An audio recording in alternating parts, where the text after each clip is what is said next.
commençons d'abord par demander la lumière de l'Esprit Saint pour que ce soit lui qui nous guide dans cette lecture et cet approfondissement de l'évangile de la fête de Saint-Joseph. C'est une fête merveilleuse et on peut demander à l'Esprit Saint qu'il ouvre notre cœur et notre intelligence pour pénétrer dans cette personnalité bouleversante qui est celle de Saint-Joseph.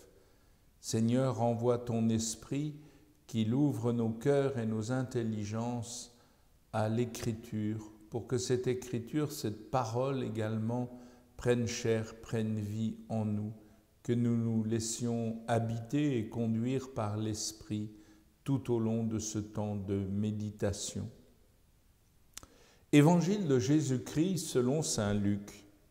Chaque année, les parents de Jésus se rendaient à Jérusalem pour la fête de la Pâque. Quand il eut 12 ans, ils montèrent en pèlerinage suivant la coutume.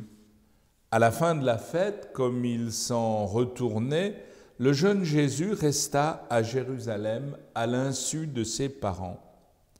Pensant qu'il était dans le convoi des pèlerins, ils firent une journée de chemin avant de le chercher parmi leurs parents et connaissances.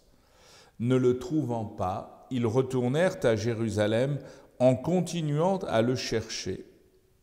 C'est au bout de 3 jours qu'ils le trouvèrent dans le temple, assis au milieu des docteurs de la loi. Il les écoutait et leur posait des questions, et tous ceux qui l'entendaient s'extasiaient sur son intelligence et sur ses réponses. En le voyant, ses parents furent frappés d'étonnement, et sa mère lui dit : « Mon enfant, pourquoi nous as-tu fait cela ? Vois, comme ton père et moi, nous avons souffert en te cherchant. » Il leur dit : « Comment se fait-il que vous m'ayez cherché ?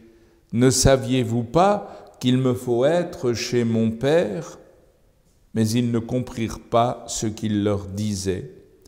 Il descendit avec eux pour se rendre à Nazareth et il leur était soumis. Voilà, c'est l'évangile de la fête de Saint-Joseph. Alors, je me permets de situer la personne de Joseph dans les 4 évangiles. Nous savons sa généalogie, mais nous n'avons pas une seule parole de Joseph à travers tout le Nouveau Testament. C'est quand même étrange, on a écrit des bibliothèques sur Saint Joseph, mais nous n'avons pas un mot de lui. Par contre, nous savons par Saint Matthieu que Joseph était un juste, il était rempli d'Esprit Saint, et voilà qu'il va apprendre que sa femme est enceinte, et devant ce qui vient de se produire, l'évangéliste nous dit, ne voulant pas la répudier publiquement, il décida de le faire en cachette. Mais là, il y a quelque chose qui ne va pas, car si Joseph était un juste, normalement, il aurait dû, pour accomplir la loi, renvoyer sa femme publiquement en disant « Cette femme, c'est mon épouse, mais elle a fauté, elle est enceinte d'un enfant et ce n'est pas de moi. Donc, je la répudie publiquement. » Or, Saint Joseph la renvoie sans rien dire. Pourquoi ? Ou il veut la renvoyer. Et tout simplement parce que là, on peut penser que Joseph a conscience que ce qui vient de se produire dans son épouse, c'est l'œuvre de Dieu. Et Joseph se retire sur la pointe des pieds en disant « Mais qui je suis, moi, pour interférer dans cette histoire entre Dieu et mon épouse ?» Et c'est là où l'ange du Seigneur va lui apparaître dans un songe pour lui dire « Prends chez toi Marie, ton épouse, car ce qui a été enfanté en elle, c'est l'œuvre de l'Esprit Saint. Et puis cet enfant, tu lui donneras le nom d'Emmanuel. » Donc là, on a vraiment... Joseph, c'est l'homme des songes. Plusieurs fois dans l'Évangile, vous avez toujours le même scénario. Voilà qu'il s'endort, il a un songe, l'ange du Seigneur lui apparaît en lui disant « Tu fais ceci ». Et aussitôt, se réveillant, il se lève, il le fait et il s'en va. Ça, c'est l'homme de l'obéissance, Joseph est l'homme juste, c'est-à-dire qui veut faire la volonté de Dieu. Il est l'homme rempli de l'Esprit Saint, il se laisse conduire par lui. Et ensuite, c'est l'homme des songes. Et puis, il disparaîtra dès que Jésus aura fini son adolescence. On le retrouve à 12 ans, c'est-à-dire au moment où Jésus arrive à l'âge adulte, en Israël à l'époque, et après ça, Joseph va disparaître. On aura encore une mention de lui en disant « Ce Jésus n'est-il pas le fils de Joseph, le charpentier de Nazareth ?» C'est tout ce qu'on sait. Venons-en à l'évangile que nous venons de lire, l'évangile de la fête de Saint-Joseph. Et c'est vraiment, d'abord, il y a de nombreuses notations de temps, de lieu, et il faut prendre il faut regarder tous ces détails. Chaque année, les parents de Jésus se rendaient à Jérusalem. Alors ça veut dire que les parents de Jésus, ils accomplissaient la loi qui demandait à toute famille juive de monter en pèlerinage à Jérusalem, au moins pour la fête de la Pâque et parfois pour d'autres fêtes. Et là, les voilà qui montent à Jérusalem pour la fête de la Pâque. La Pâque, c'est la grande fête. Et la Pâque, ça marque quoi? Ça marque l'action de Dieu qui a agi pour libérer son peuple de l'esclavage de l'Égypte. Et dans la célébration pascale, toute famille juive, au milieu de la nuit, ils sont réunis pour célébrer la Pâque, manger l'agneau pascal avec tous les rites autour. Et à ce moment-là, un des enfants demande à son père « Dis-nous, papa, pourquoi cette nuit est la plus longue des nuits de l'année ?» Et le père répond en disant « Parce qu'aujourd'hui, Dieu te délivre et nous délivre de notre esclavage de l'Égypte. » Ça veut dire que l'action de Dieu opérée il y a 2000 ou 3000 ans pour sortir d'Égypte, cette action, elle a gardé toute son actualité parce que c'est Dieu qui est à l'œuvre. C'est un acte divin qui donc, transcendant l'histoire, continue à agir. Et nous sommes là, au moment de la fête de Pâques, les parents de Jésus. Alors c'est intéressant parce que beaucoup pensent que le couple de Marie et Joseph, ce n'était pas vraiment un couple, mais pourtant, dans Saint Matthieu, on a « Prends chez toi Marie, ton épouse », et ici, on a les parents de Jésus, et Marie qui dira à la fin de l'Évangile « Vois ton Père et moi, tout anxieux, nous te cherchions ». Donc là, vraiment, c'est les parents de Jésus qui accomplissent l'actualisation de la libération de tous nos esclavages en montant à Jérusalem. Alors, on nous dit aussi, quand il eut 12 ans, ils montèrent en pèlerinage suivant la coutume.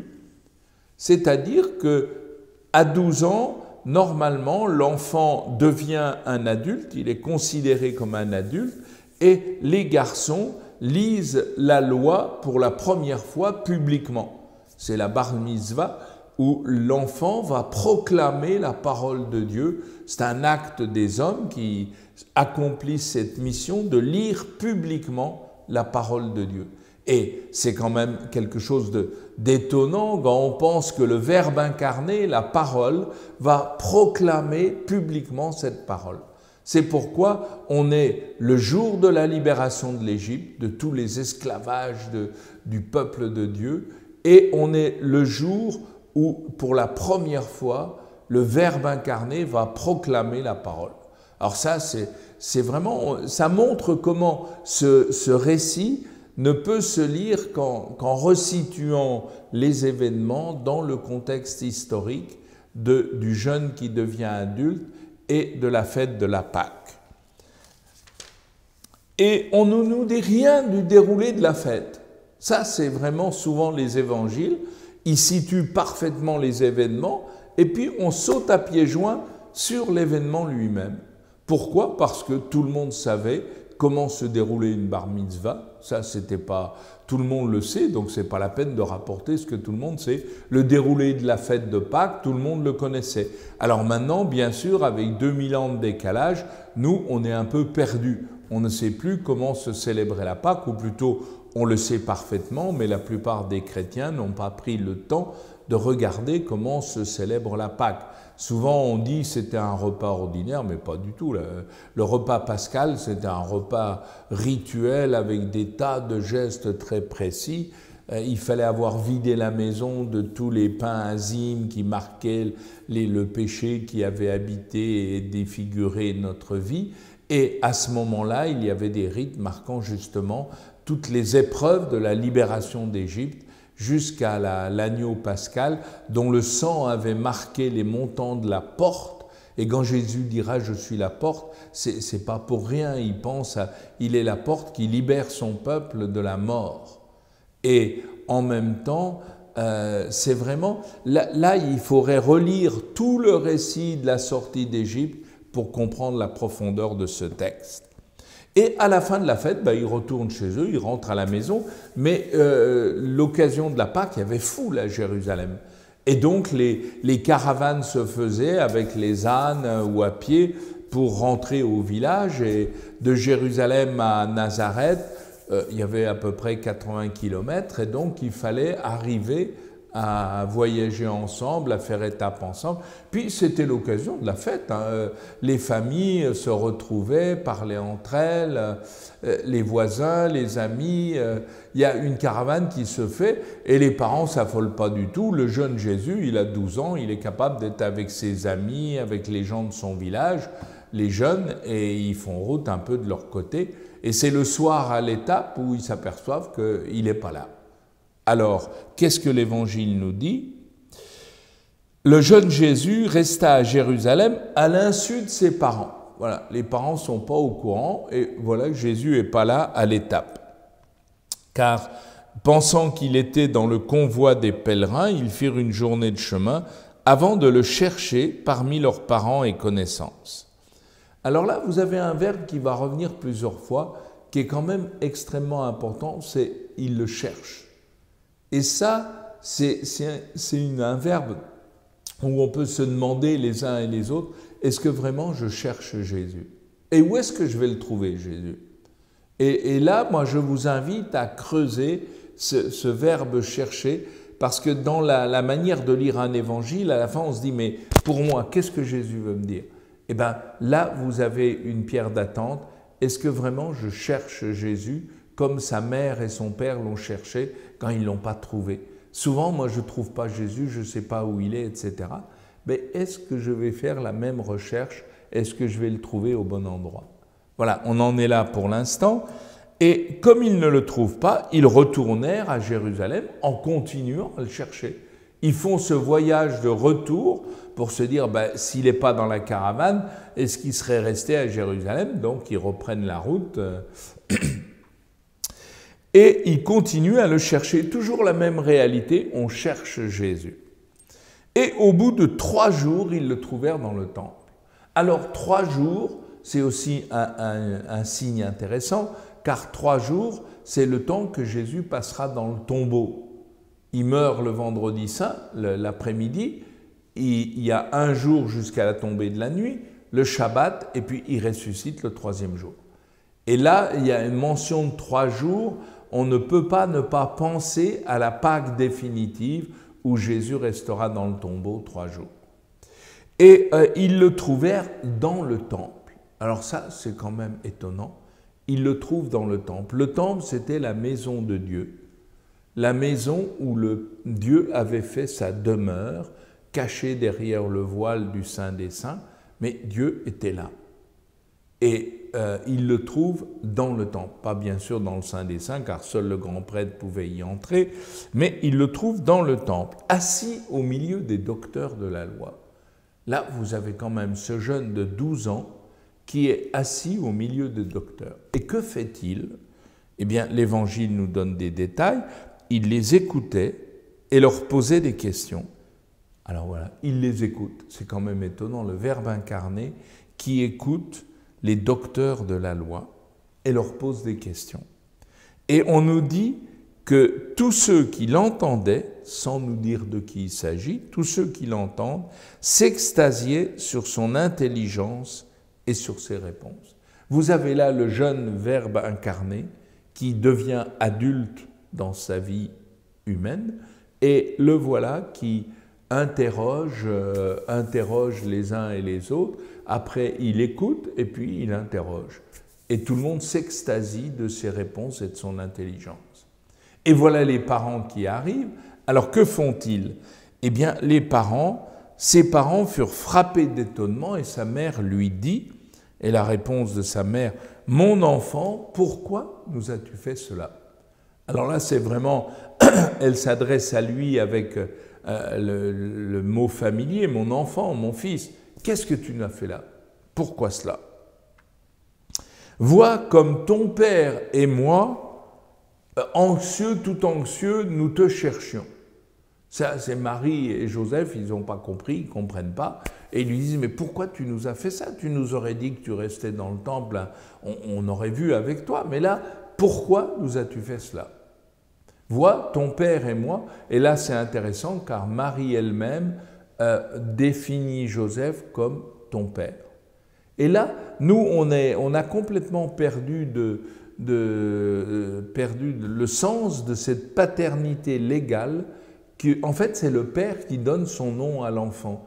Et Joseph était le père légal de Jésus, même s'il n'était pas le père naturel. Et là, il avait une véritable paternité. Et il y a une icône du XIVe siècle qui est extraordinaire, car elle montre Joseph avec la tête du crucifié. Et ça, on se dit, mais pourquoi? Mais parce que Joseph a eu la mission d'éduquer Jésus pour le préparer à sa mission. Dans sa charge de père, eh bien, il devait éduquer son fils à devenir le charpentier de l'univers, de la nouvelle charpente qui est le nouveau corps du Christ, le nouvel Adam.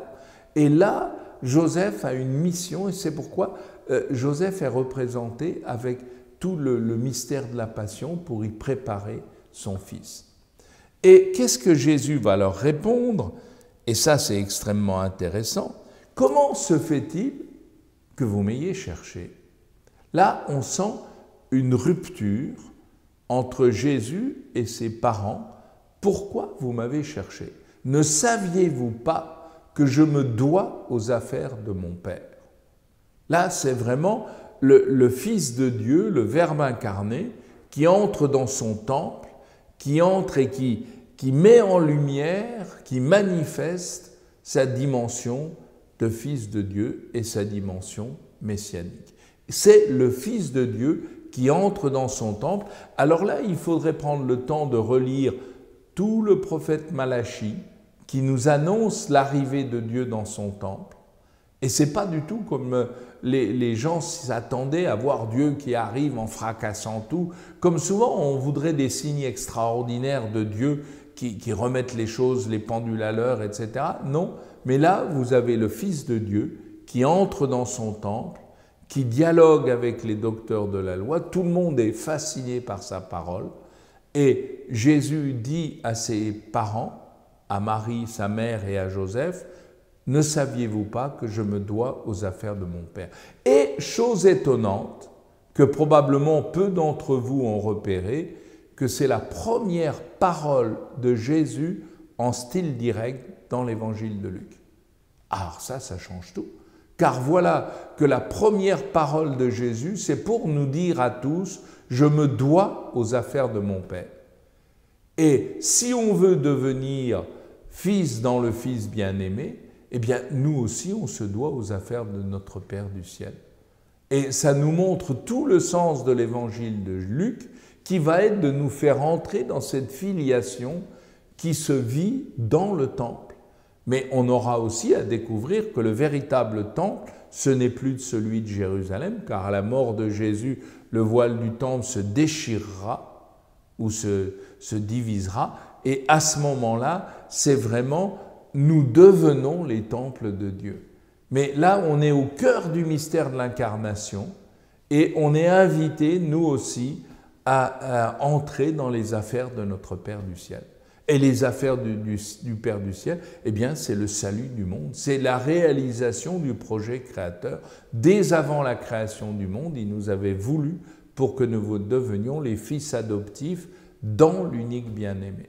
Je me dois aux affaires de mon Père. Mais prenez du temps aujourd'hui pour ruminer ces quelques mots. Je me dois aux affaires de mon Père. Et vous verrez que votre vie en sera éclairée, illuminée, car chacun de nous, on se doit aux affaires de notre Père. Voilà. Et ensuite, pour conclure cet évangile, eh bien, on nous dit « ils ne comprirent pas ce qu'il leur disait ». Car bien sûr, Joseph, lui, ne comprendra pas car il va mourir avant la mort de Jésus, mais Marie, elle ne pourra entrer dans l'intelligence de ce que Jésus a fait ce jour-là que dans la lumière de la Pâque et de la résurrection de son Fils. Mais pour l'instant, ils ne comprirent pas. Et souvent dans l'Évangile, on nous dit, on note, ils ne comprennent pas, les gens ne comprennent pas, Marie ici ne comprend pas. Eh bien, c'est là où on doit petit à petit ruminer la parole de Dieu pour en découvrir toute la richesse. Et quand il y a quelque chose qu'on ne comprend pas, eh bien, on attend que l'Esprit Saint veuille nous montrer sa lumière. Moi, je vous avoue qu'il y a un certain nombre de verbes dans l'Évangile dont je dis, mais pourquoi il y a ce verbe à cet endroit-là comme ça?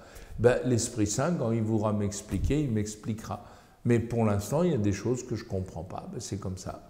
Alors, ensuite, on conclut le récit en disant Jésus, il descendit avec eux pour se rendre à Nazareth et il leur était soumis. Là, on a vraiment, Jésus reprend le cours de sa vie ordinaire et ça peut être l'occasion de nous dire, mais une fois, au moment de la Pâque, au moment de sa bar mitzvah, voilà que Jésus rompt la chaîne normale de la croissance d'un enfant pour manifester sa mission et son être le plus profond. Il est le Verbe incarné, il est le Fils de Dieu et il se doit aux affaires de son Père. Désormais, il va s'orienter vers cette mission du salut du monde par la croix. Et en même temps, il va reprendre, après cet événement, il reprend sa vie ordinaire d'un adolescent de Nazareth. Il leur était soumis. Il reprend sa vie d'adolescent et c'est peut-être l'occasion de nous dire, mais quelle fut la vie de la famille à Nazareth? Jésus avec Joseph et Marie, et Jésus qui a voulu 30 ans de vie cachée à Nazareth. Et cela doit nous interroger, comme ça a interrogé Charles de Foucault et bien d'autres, que sur le sens profond de toutes ces années de Nazareth. Jésus a prêché 3 ans, il est mort sur la croix au terme d'un calvaire horrible, mais avant, il a voulu 30 ans de vie cachée, de vie ordinaire. Et ce qui fait que les gens de son village auront un mal fou à entrer dans son mystère, car ils avaient été tellement proches de lui. Mais comment se fait-il que ce garçon, cet homme, maintenant, il ait tant de pouvoir de faire des miracles, des choses extraordinaires? On le connaît bien, on a grandi avec lui, c'est le fils du charpentier, et lui-même, il est devenu charpentier. Oui, mais c'est vraiment le sens de la vie cachée. Et je vous invite dans ce jour de demander à Joseph qu'il nous fasse entrer dans l'intelligence de la vie cachée. C'est Paul VI qui a écrit de très beaux textes sur quand il a été à Nazareth, le premier pape qui a quitté le Vatican pour aller en Terre Sainte, et voilà depuis Pierre. Et voilà que, il va à Nazareth et là il médite sur la vie cachée, les 30 ans de vie cachée. Et ça doit éclairer toute notre vie ordinaire. La vie ordinaire, elle se vit à la lumière de la Sainte Famille.